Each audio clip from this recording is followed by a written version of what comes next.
ఖచ్చితంగా నోటిఫికేషన్ ఇస్తున్నారు, మంచి నోటిఫికేషన్ అనుకున్నాం సార్. హలో, మాట్లాడండి వినిపిస్తుంది, మీరు కంటిన్యూ చేయండి.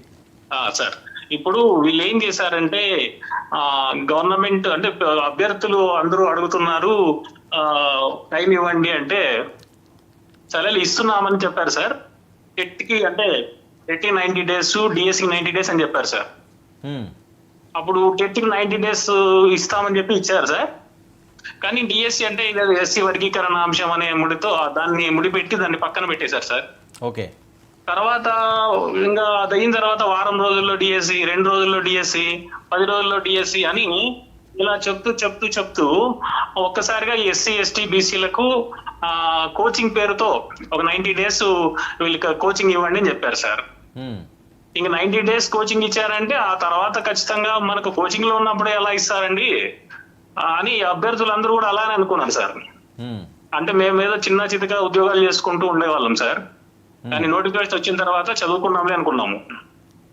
కానీ ఎప్పుడైతే వీళ్ళు ఈయనేదో చంద్రబాబు నాయుడు బర్త్డే సందర్భంగా అదొక్కటే వాళ్ళకి కనపడుతుంది. చంద్రబాబు నాయుడు బర్త్డే సందర్భంగా ఇస్తున్నామనే ఉద్దేశము ప్లస్ మొండిగా వెళ్తున్నారు సార్. వీళ్ళు అభ్యర్థుల యొక్క దీన గాథల్ని ఏ మాత్రం కూడా పట్టించుకోవట్లేదు. ప్లస్ మాకు ఇంకొకటి ఏమనిపిస్తోందంటే ఈ చైనా అనేటువంటి ఒక పేరు వచ్చింది సార్. ఇప్పుడు చైనా అంటే చైతన్య నారాయణ, అది ఎప్పటి నుంచో ఉంది, ఇప్పుడేంటి ఆ బ్యాచ్ కోసం వీళ్ళు ఈ విధంగా చేస్తున్నారా, లేదంటే ఎందుకు ఈ విధంగా మరి ఇంత అనాలోచితంగా ఇలాంటి నిర్ణయాలు తీసుకుంటున్నారు?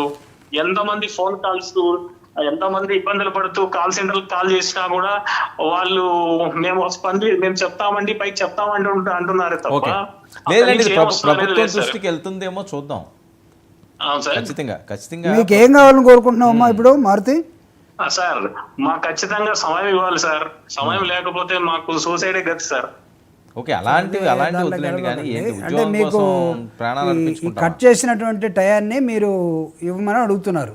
అవును సార్, మాకు సమయం ఇవ్వండి. అది ఇప్పుడు ఆల్రెడీ మీకు ఇది హాల్ టికెట్స్ డిస్ట్రిబ్యూట్ చేస్తున్నారంట కదా సార్? డిస్ట్రిబ్యూట్ చేశారు సార్. దాన్ని కూడా 3 times మార్చారు సార్.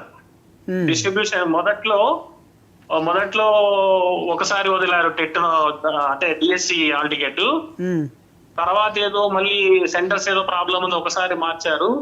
మరి ఇది మళ్ళీ ఇంగ్లీష్ ఎగ్జామ్ ఉంది సార్, దానికి ఎలిజిబిలిటీ ఎగ్జామ్, దానికోసం మళ్ళీ ఒకసారి మార్చారు. ఇంత హడావిడిగా ఇవ్వాల్సిన అవసరం ఎందుకు వచ్చింది వీళ్ళకు?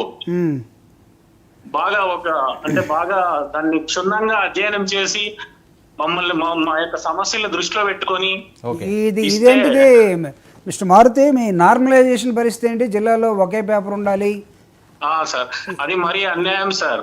ఏంటది? ఒక పేపర్ ఉంటే చాలా బాగుంటుంది సార్. ఇప్పుడు కేంద్ర ప్రభుత్వం సుప్రీంకోర్టు కూడా ఇచ్చింది కదా సార్, ఈ విధంగా పై ఎగ్జామ్స్ ఈ విధంగా పెద్ద ఎగ్జామ్స్ ఈ విధంగా ఉంటున్నాయి, ప్రాబ్లం వస్తుంది అంటే ఇప్పుడు సాధారణమైనటువంటి వ్యక్తులు కూడా ఈ నార్మలైజేషన్ చేయడం వల్ల ప్రాబ్లం వస్తుంది సార్. అంటే మంచి మెరిట్ అభ్యర్థులకు తప్పించి సాధారణమైనటువంటి వాళ్లకు వస్తుంది ఈ విధంగా చేయడం వల్ల. ఇప్పుడు పక్క రాష్ట్రాలు, తెలంగాణ ఒకే జిల్లా ఒకే పేపర్ పెట్టి ఎంత అంటే చెప్పకూడదు కానీ మనం చాలా బాగా చేస్తున్నారండి వాళ్ళు. మరి ఆ విధమైనటువంటి దీన్ని వీళ్ళు ఎందుకు ఫాలో కావట్లేదు అని.